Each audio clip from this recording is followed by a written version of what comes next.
Hello. Am I audible? Yes, sir. Yes, yes. Okay. Yeah. So maybe we'll wait just a couple of minutes for others to join, and then we'll proceed.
Kapil and Srijuto, do you guys want to go first or someone else is supposed?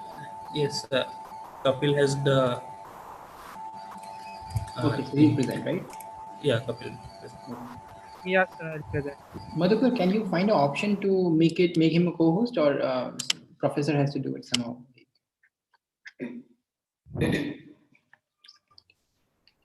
Yeah, I think I should be able to. Okay, I mean, I can't find any option like that here at least. Oh, is it? Yeah, there's the option to allow him record, but there's none to make him co-host. Correct.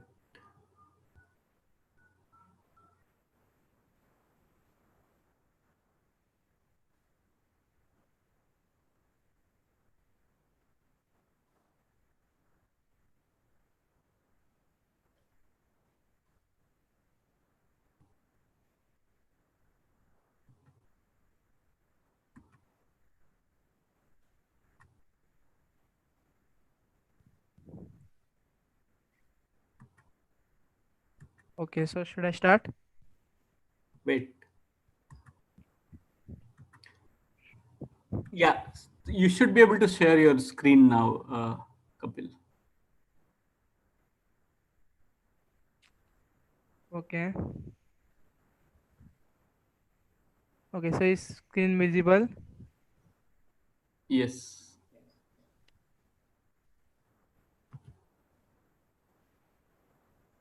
So Hita, this is what we wanted, right? So we wanted participants to be able to share their screen and. True. Yeah, it's perfect. Yeah, Kapil, you can start.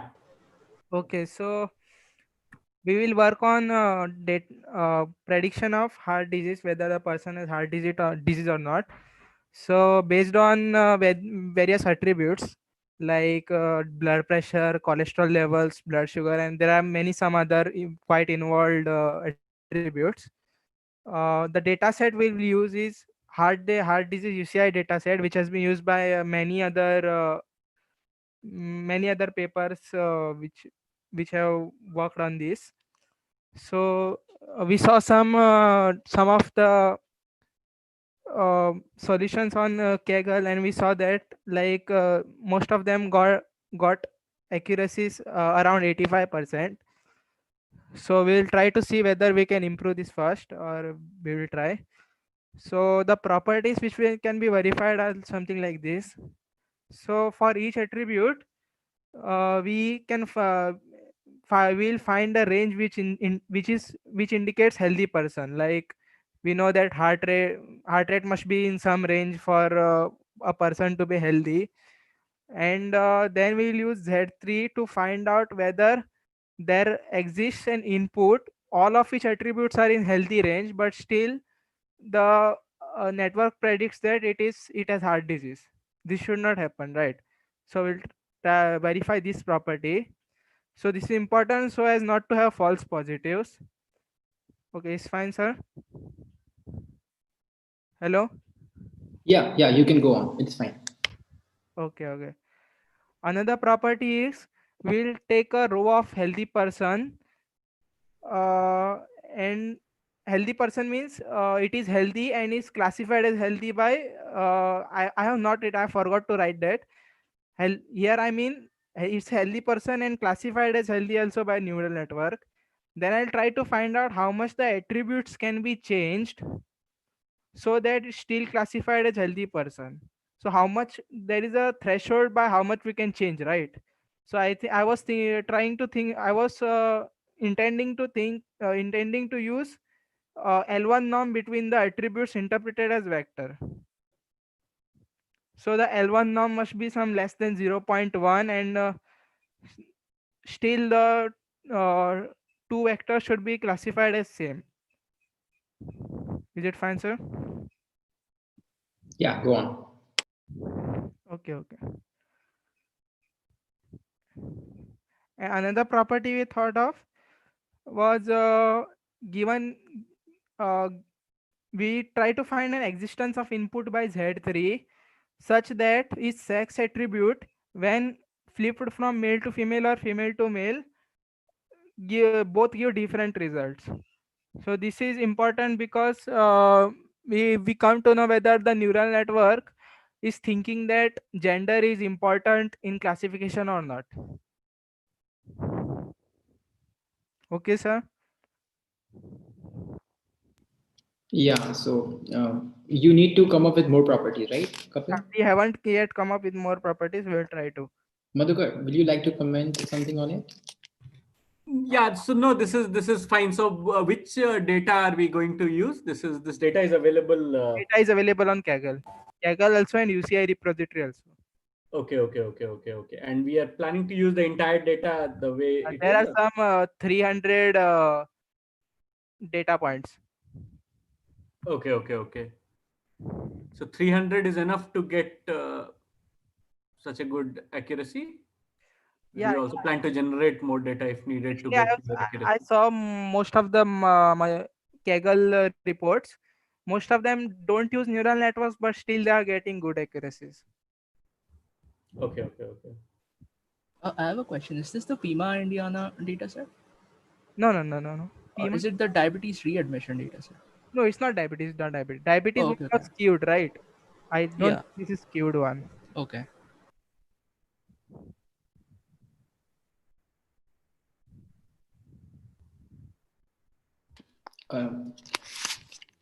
Okay, so Madhukar, do you like? I think we should we can come to it later. If you have any question, then we can ask, or otherwise we should switch to the next person. Yeah, I think we can. Yeah, we can switch to the thing now. I'll see if I have any doubts. We can come back. Yeah, we will. We might discuss this at the end if required. Okay.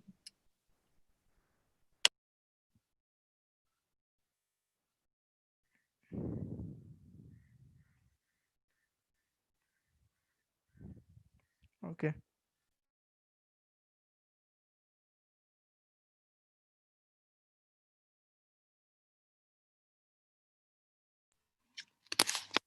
I think it's Sahil or Zubin turns, right? Yeah, I think Zubin's going to be present. Okay. Last time where we left off, I think we didn't have, I didn't describe the neural network that we were going to use exactly, or what it was going to do, right? That's all that was. I mean, that's the thing I felt was missing. So I'll describe that shortly right now. So, uh, so, uh, so our neural network will uh, take a bunch of say ambient constraints, which is assignment of types and constraints to things in the environment. So if you have a function like f x b equals some whole, and you want to say, you know that uh, x is greater than equal to 0, and you know that your result has to be greater than x, and if b is true, then it has to be, if the boolean is true, then it has to be greater than 10, otherwise it can be, otherwise this puts no constraint on it.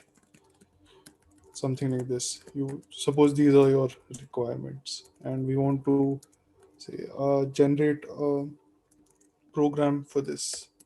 So the way we'll work is we'll do a depth first search on uh, uh, so we'll start with this hole, and then we'll try to refine this hole. We'll get a bunch of possible tactics which can apply over here, so we can get so possible refinements for this include if b then else. So we refine this into a tactic with two holes, into a program with two holes. Otherwise we can do something, another possible refinement will be plus something with x, and so on.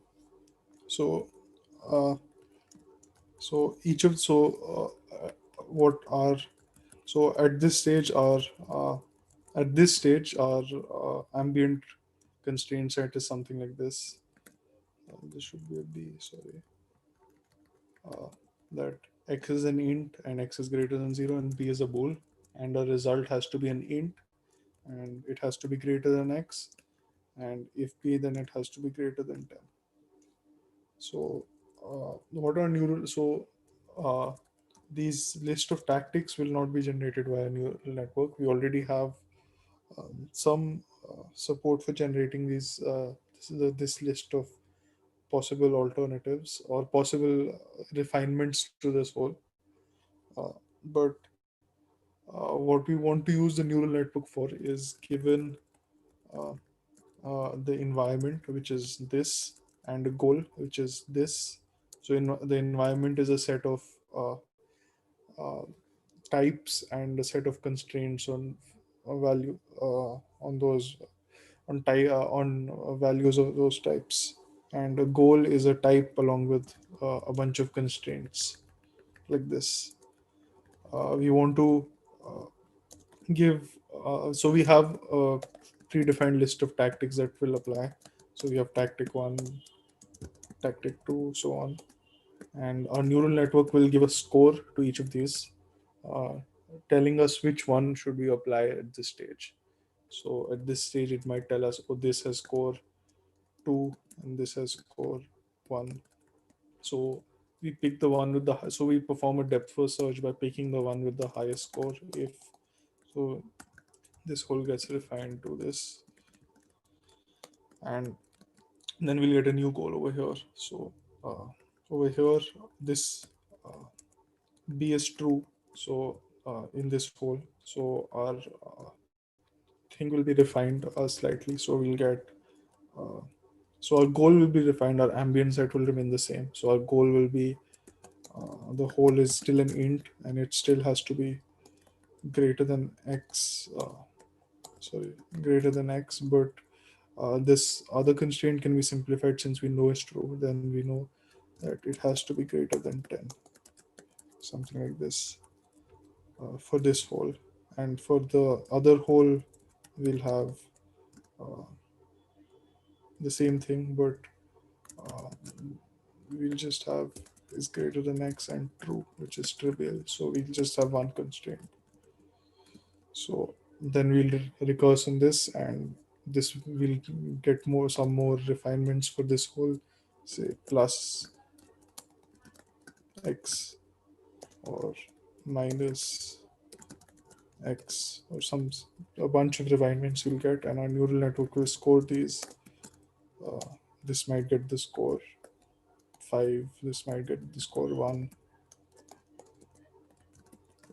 So, and we'll substitute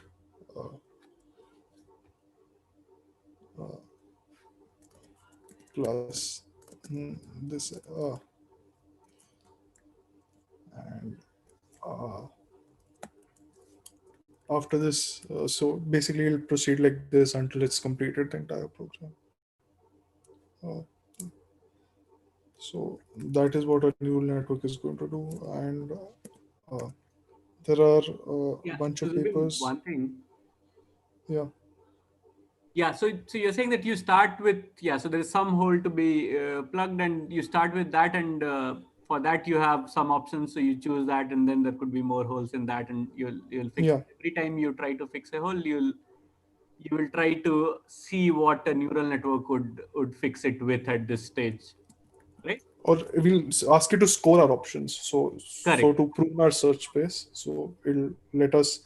So it's like a depth first search. So it's a depth first search over all programs. But the neural network will hopefully tell us, will provide a heuristic for which branch to pick first. So correct. So you will take the one that it is suggesting with the maximum score, unless it has been taken earlier, and then you will. Or if it doesn't work for some reason, then try the next one.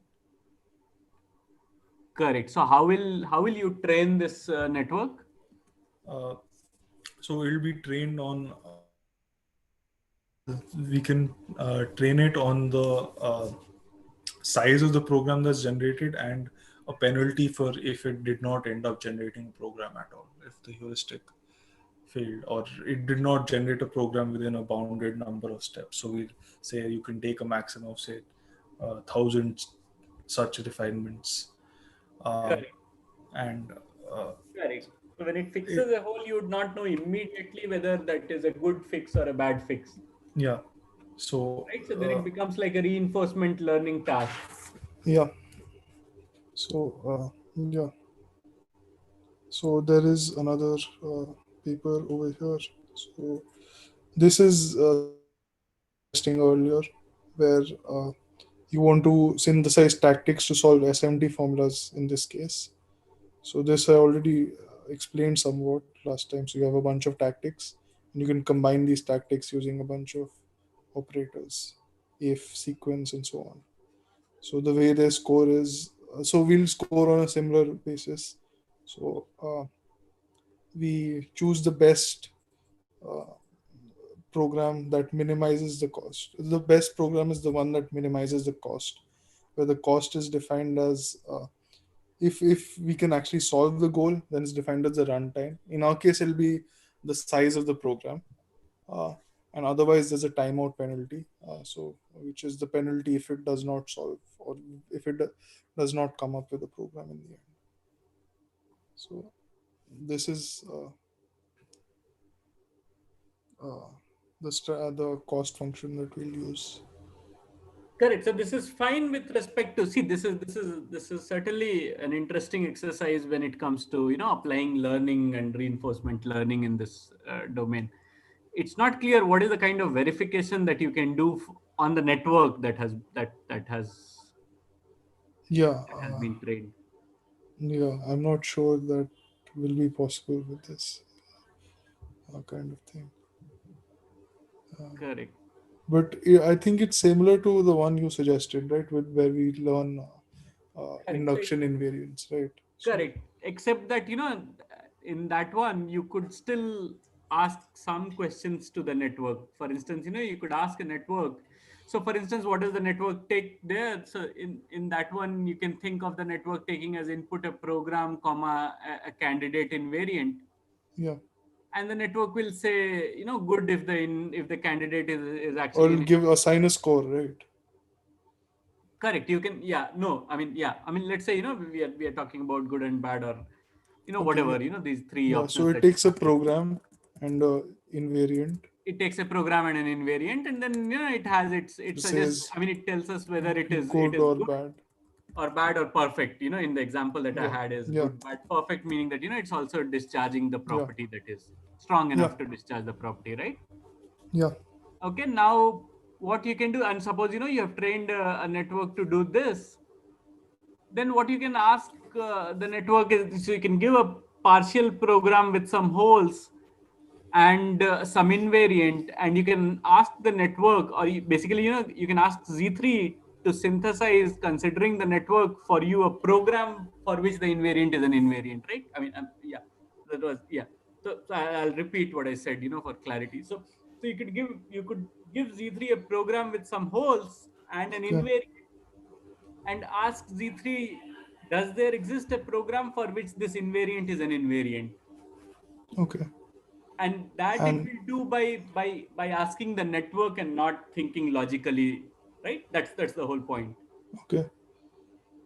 Okay, so you can actually ask this thing to the, you can actually ask the network, basically, you can encode the network in Z3 and ask this question to Z3.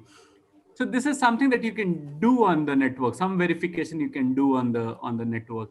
Yeah, but then what verification are you actually doing? Like, this is, you encoded the network in Z3, okay. Then what kind of verification are you So doing? yeah, so you encoded the network in Z3, and then you want to, so basically you want to say that, does there exist a program? So you can ask questions like this, does there exist a program where, you can replace, let's say, one of the operators by any other operator, such that this invariant continues to be an invariant? You get what I'm saying? Okay, but what does it verify? What does it verify from the network, about the network? What Okay, it yeah, so it does not, verify anything about the network, but so the point that I'm trying to say, that you can ask questions about, you can ask some questions about that network that has been trained. Yeah, okay. But you can just ask the network, even if you write the network in Python, you can ask those questions, right? Correct. You can, so even if you write the network, but can you ask it to, so whatever can be done with Z3 in general can be done, if you know the space of solutions. Whatever can be done with Z3 can be done with Python or any other programming language, right? Yeah. So the only advantage that Z3 brings is that, it will somehow, it will somehow effectively search in the space. Correct? Okay. Yeah. Yeah. So similarly, so saying that, so basically asking Z3 to synthesize programs automatically that satisfy some nice and interesting properties is something that certainly you can do by writing in Python also. You can write a Python code to do this. Except that, when we do this with Z3, hopefully, it'll search the space better and come up with interesting programs and interesting invariants for the programs. I agree to your, to your concern that in general, look, it's a difficult task to have a program and to generate an invariant by learning is a difficult task, which is true. It is a difficult task, but from a network that has been trained to do that, we can still ask some questions, like, is it possible to change some few things in the program such that the invariant continues to be an invariant? Okay, is it possible to change the invariant a little bit so that it can, so that the new thing continues to be an invariant for the given program? So you can ask such questions. What meaning do they have, and what does it prove about the robustness or the goodness of the network is of course, I understand that, this is not very clear. So, yeah, so one thing we could probably make use of is all the type structure we have. So if we know that something holds for int, it probably holds for float because they share a class numeric or something like that. So we could probably do those kinds of checks. Correct. Yeah. So that's what. Yeah. So so that's what I meant. You could, if you could do some such checks, then that will be interesting, because then we'll have the verification component also. Yeah. Yeah. So if we can, so if we can think of a few such properties, we can discuss that. When you're thinking of properties, we can discuss that. And we can try and come up with this thing. Like in this case, program invariance is not really, the thing that you do with a neural network. But let's say, if you're doing it anyway, what is it that we can verify? So we can verify some such things that, given an invariant, does there exist a program for which that invariant is an invariant or whatever? Or does there exist a program for which this is, the invariant, given a good invariant, can you change the program a little bit so that the good invariant becomes a perfect invariant or whatever? And you can see that, if Z3 can return solutions, if Z3 can say that, in the program, if you just change the assert just a little bit, the good invariant now becomes a perfect invariant. So then that's good. I know that, perhaps it does not have a lot of meaning, but the reason that it does not have a lot of meaning is because this is not something that you typically do with neural networks, right? Yeah. Yeah. So I mean, yeah. So barring that, considering that, that's considering that it is anyway a limitation, at least can we do some verification exercise? And as Sahil suggested, if we could think of some such exercises, then, we will take care of the verification part also. Yeah. Yeah. Otherwise, I agree that this is an interesting thing to do. So yeah. So this is all that I have to say. Hitat, if you have to. Again, I wanted to ask you a question more about like how you're going to build up the network. So, are you going to fix the size of program, or you are encoding it in a graph neural network, or what is like? So, we'll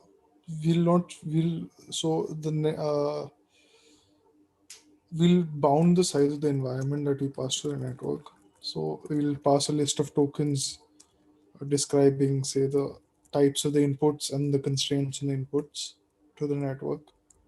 And the network will basically, we have a finite list of tactics that we can use. Tactic 1 ... tactic n. That will be hard coded into the network, and all the network has to do is assign a score to each tactic.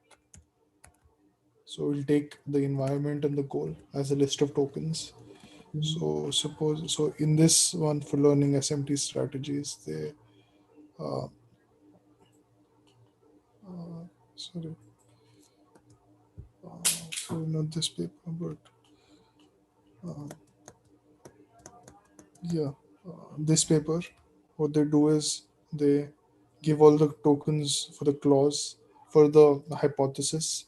They concatenate them with all the tokens for the conjecture negated, and then they construct a network using that. And similar, they just experiment with a bunch of different networks. So this is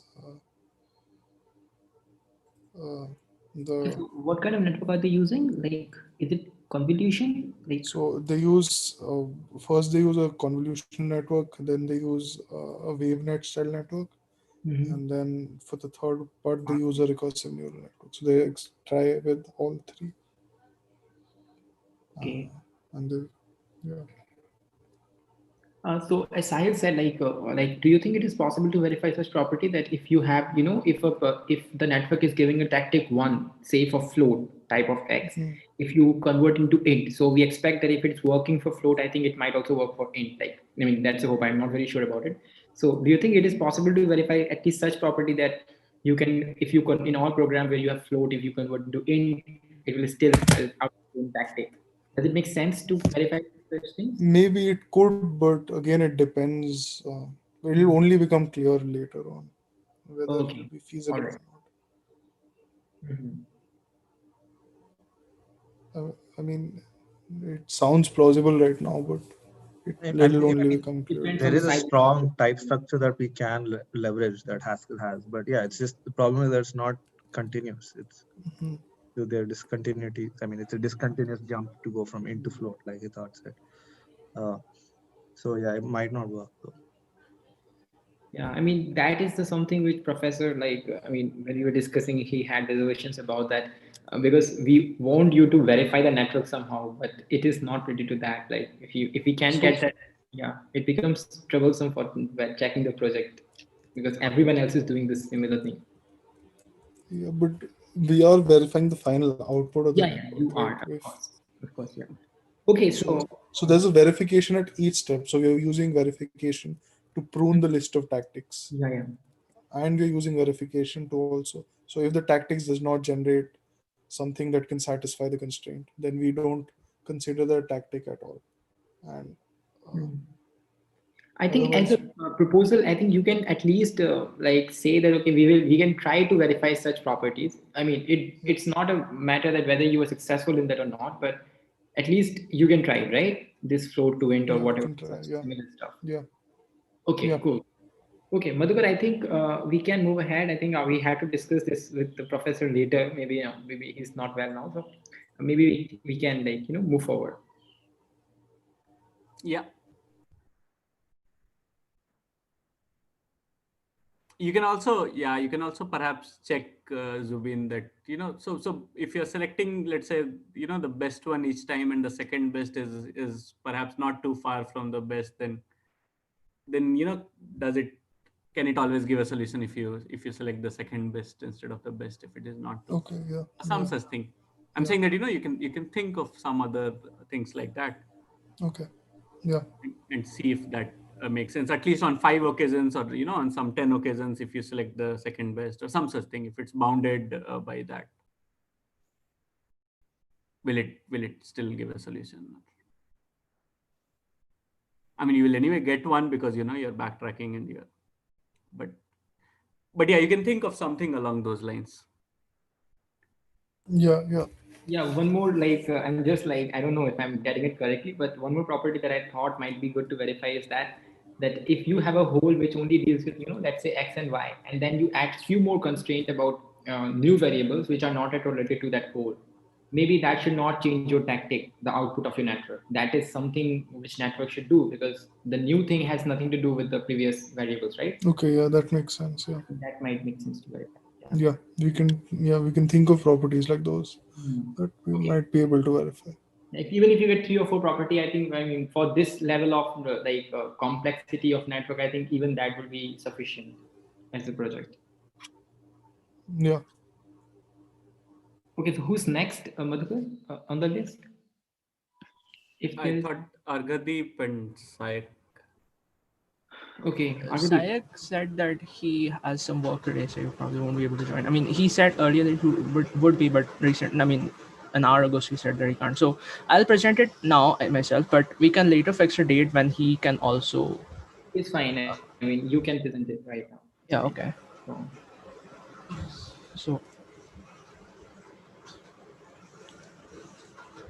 So, the project idea we have is about image colorizing. For training the network, we are going to use the McGill calibrated image dataset, which I'm gonna show you 1 second. This one. So this dataset has around 1,500 images and of different categories. And so what we're gonna do with these images is uh, we're gonna rotate and mirror these images, basically apply all the D4 group operations on the images. For example, this is one image from the McGill calibrated dataset. So what we're gonna do is we're gonna first convert it into a 64 times 64 grayscale image, and then we're gonna rotate it and mirror the rotations. And these black and white images, which are obtained by taking an average of the over the RGB values of the original image, these will serve as the input for our training network, which is basically a 64 into 64 numerical values. And this 64 into 64 RGB values, which is basically 64 into 64 times 3, this will serve as the output for our neural network. So for each image, we're going to get 8 inputs for our neural network. So in total, we'll have around 8 times 1,500. So we'll get around 12,000, 13,000 images. And with these images, we'll train our network, which will have input layer size 64 times 64 and output layer size 64 times 64 times 3. And we'll be using a convolutional layer, a kernel. So we haven't really decided what the kernel and all should be. We thought that we would do it decide experimentally. So once the network is trained, what we're gonna do is we're gonna take a different image that we haven't trained the network yet, and also we'll define a distance function for, so which will basically be say the Euclidean distance on our 64 times 64 times 3. So what this will be is that, and the threshold. So what this will do is, whether if the distance between the actual coloring of the image and the network's coloring of the image is within the threshold, then we'll mark the coloring as correct. And if it is not within the threshold, we'll mark it as wrong. So what we're going to do is we're going to feed a new image into the network, and we're going to feed a rotation or a mirror of the image. So any application of the D4 group on the image, and so we'll feed both into the network, and we'll compare the colorings of those. So we'll rotate the image, then we'll color the image, and then we'll rotate it back to its original orientation, and then we'll find the distance matrix, which is the Euclidean distance between the two images, and check whether these are within the threshold. This is what we'll verify using Z3. So is this fine? Okay, so first concern that I have is 64 by 64. Is that possible to handle? I've seen papers which do it. So I mean, coloring is fine. Of course, that's definitely possible by network. But I'm saying, will Z3 be able to handle it? Like maybe you have to use. Like, I mean, just warning you, you might have to use. yeah, that's what I was worried about as well. So I don't know how much time it will take for Z3 to verify, but Because there are a lot of parameters here, like 12,000. yeah. So I'm thinking that if we are not able to do 64 into 64, we can try like 32 into 32. It's not that bad. Yeah, maybe I mean, I think you might even have to go even like by 16 to 16 by 16 or something, and that is even fine, I think, because you just want to present the idea that to check and verify this coloring thing. And I can suggest you that if it doesn't work out, then what you can do is you can manually color some images which you can generate, like some shapes and all, and you color them randomly. Okay. And in a coherent manner, like say that this shape thing are like there's a table that you generate and you color it always, let's say brown or something.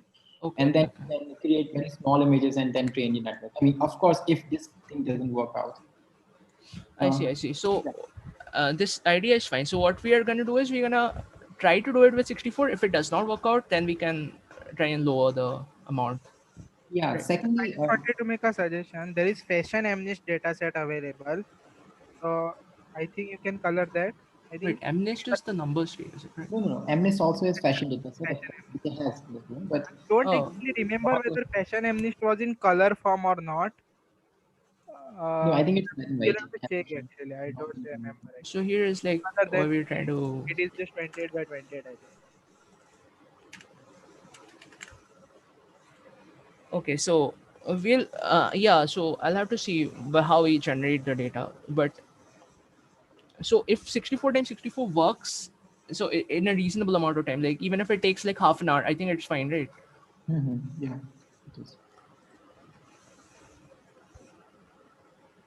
Yeah, Argadeep. Also, like using this verification part, you can get 4 properties, right? Yes. Like you told them. So we're gonna try to compare we're gonna actually do all the all the operations from D4. So it'll be in total 8 of images, and we'll compare each of them with each other.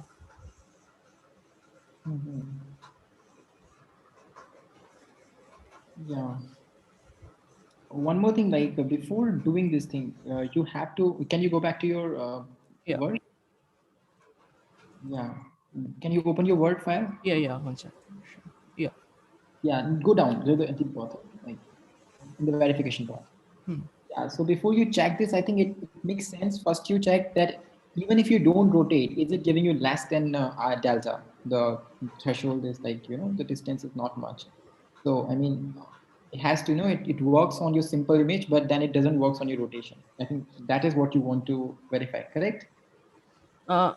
Wait. So we're gonna input an image. We're gonna try to input an unknown image that we don't know the actual coloring of.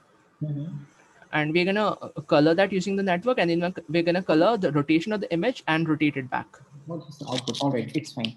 Okay, I think because these properties seem to be a little bit, of a very similar type, I'll suggest you also try to think of more properties which might be, a little bit different from this one. Wait, similar what? Like all the 8 properties, like that Oh, yeah. they're all very similar in to each other. So it will make sense if you can also come up Yeah, with. so another idea that we had, this was the original idea, is that we can try to define another distance function which on the black and white images. So it is not exactly a color in distance. It is sort of like uh, the amount of so say the entire subject of the image is moved by 1 pixel to the right. Mhm. So this is the kind of stuff that we wanted. So this could, in a sense, be like uh, adjacent frames on a video. Mhm. So we would try to feed those two images into the network, and then we can also verify whether these are within the threshold distance. The coloring of them is within the threshold. Yeah. One more property would be maybe that if you shift it by a certain amount, then your coloring should also like, just shift by that amount. Yeah. I mean, we are going to shift it, and then we're going to shift it back, and then compare the threshold. Yeah. May I know where exactly you are using Z3? Huh? Where exactly are you using Z3? In the Finding a grayscale image, right? yes, we're going to find an image. So Okay, so it verify the identifies existence the of an image where this property does not hold. That is where the distance is greater than the threshold. image belonging to the data set, right? No. We're gonna try to find any image. Like it'll be some nonsensical image probably. Oh, okay.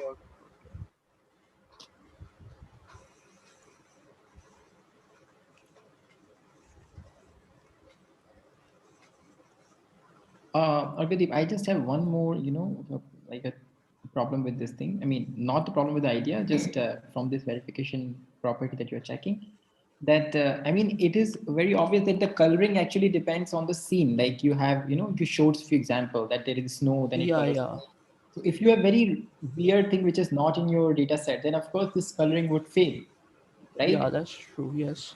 Yeah. So I think you should stick to the images which without rotation are giving you correct output, but with rotation are giving you very something weird. Like this, I mean, you have to somehow limit the input domain. That I don't want just nonsensical image. Oh, Completely, okay.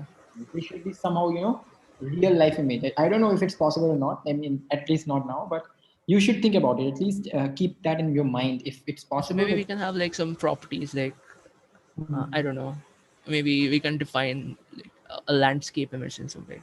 yeah, I mean, if it's possible to restrict your domain, then it would make much more sense to verify this property. Like, just keep that in mind. I mean, as an idea, Okay. it's perfectly valid. Okay. Oh, okay. Yeah, so maybe we'll try to generate a landscape image and then verify that somewhere. Yeah. Mhm.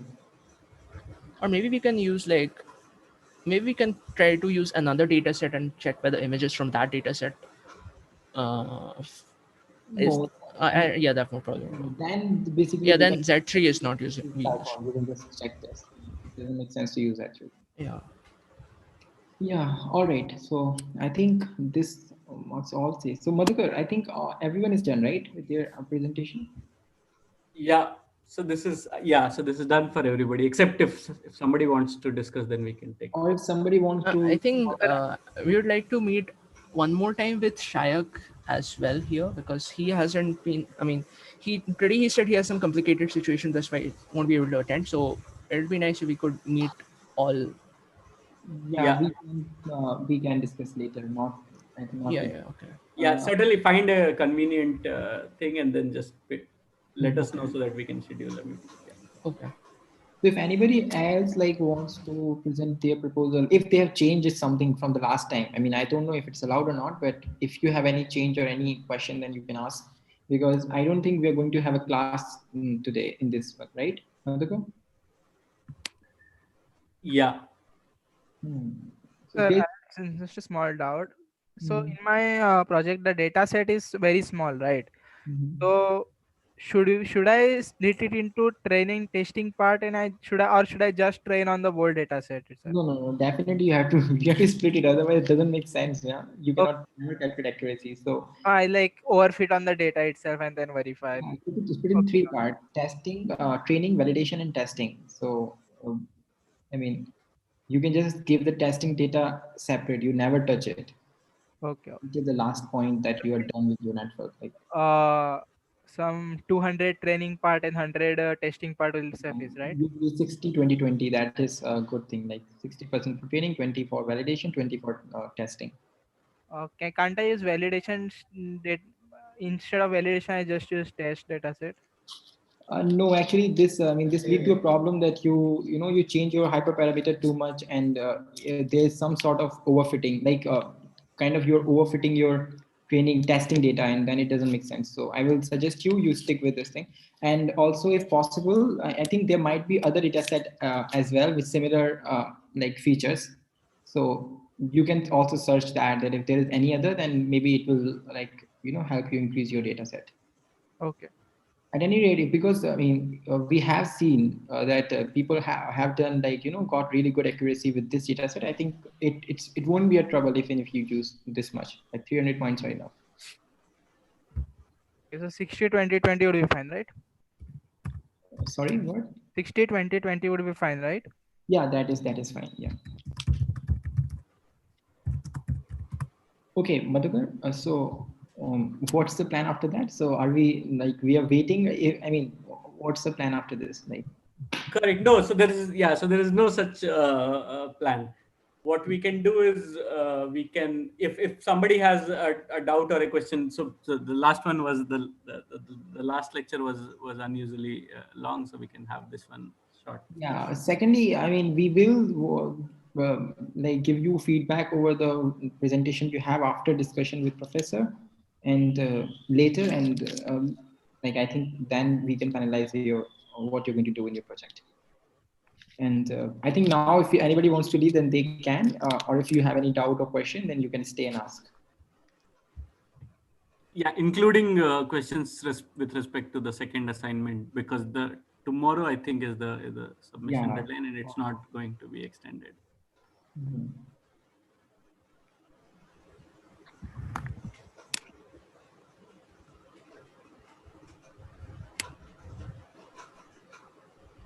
Yeah, so everyone else can leave if they want. Like I'm just again repeating this. If you're going to stay.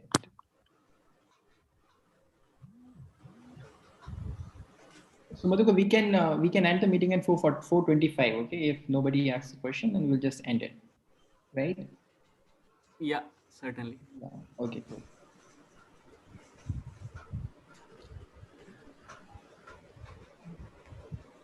So the proposal has to be. So do they know the deliverables that? Hitat? I think we still have to discuss the grading part, like what is the percentage of grade Correct, that yeah, is. certainly. But, Yeah. but at least you can. I think you can show that the main thing that okay, these are the deliverables. You can explain that, and if you have that with you, Correct. and we can like ignore the grade for now. Like don't see the grade. We Correct. have I still. think it's better to discuss it with since sir is not here. Yeah, but at least we can show them the points that okay, you need to deliver these things mainly, and if there's any change, then we are not like making it official at least till now. Correct. Correct. Yeah. So I'll yeah. So wait, then I'll share my screen. Right.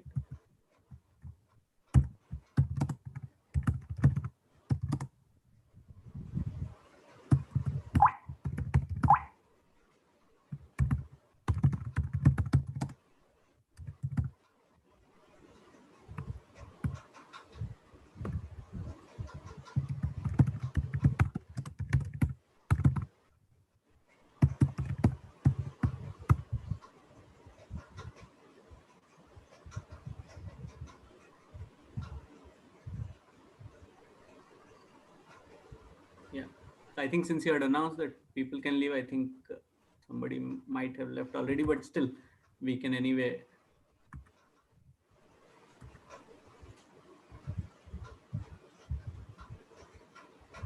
Yeah. So this is what we were thinking would be needed for you to complete this process. So first of all, of course, so ignore the part in brackets, which is with respect to how much weightage has to be given to which part.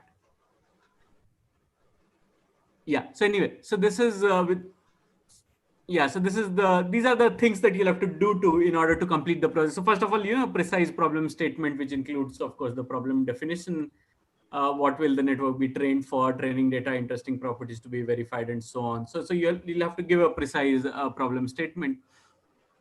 And then you'll have to show that, this verification can indeed be done. So you'll have to do your implementation and so that, you can verify these properties. And even if it means that, you have to use a smaller size network, in order to do that, perhaps with not so good accuracy, but at least the verification part can be. So basically, all these parts independently can be done. You can train the network and you can verify the properties. And then, of course, a more complete solution where you train the network with a good accuracy. And even if it means that the network size increases, then, use the abstraction refinement technique for faster verification. And at this point, we'll expect you to submit all the scripts and a README file so that this we can run this and check that this is indeed doing what it is expected to do. Of course, at the end of all this, a short report will have to be submitted, which will once again, include the problem statement because once you, so this in the beginning, the whatever statement you may have, as you go through this exercise, these things can get refined and changed. So in the end, you should once again restate the problem that you solved, the data, how you got it or how you generated it, the properties, the implementation, the findings, the insights, and what more do you think that can be done? I mean, of course, we don't have to do that, but in general, if later we are doing this, or if we want to take some of this task further and see if there is some research that we can do around it. So, what is your idea of possible extensions to this this exercise that you have done? So we'll have these 4 deliverables. What is the weightage of each one is something that can be decided later. This is what we had proposed. Srivas has not yet confirmed this, but this is what we had proposed. And once again, the deadlines are not very clear yet. We would like to, so we'd like to give a relaxed deadline. I know that not a lot of time is remaining, but we still have around 1.5 months in our mind. We will try to see if that can be made possible. So you will get roughly in the next few days, you'll have to give the precise problem statement, and then perhaps 2 or 3 weeks for the second one, then again 2.5 weeks for the third one, and a week 10 days for the last one. I don't know if this added to more than 1.5 months, but yeah, roughly this is what we have in mind. Yeah. Okay. Okay, so I think thanks Madhukar for presenting this. So I think we should end the meeting because I don't think anybody is going to ask any question now. Yeah, we can. Okay. If you have any question about assignment 2, then please ask Madhukar right now. Like this is the last time because tomorrow you need to submit, I guess. What time tomorrow? Is it midnight? Oh yeah, you can consider AOE. Yeah, it's anywhere on Earth, right? Like just. Yeah, anywhere on Earth, anywhere in India. Basically, yeah. I mean, yeah. As long as Tomorrow midnight, right?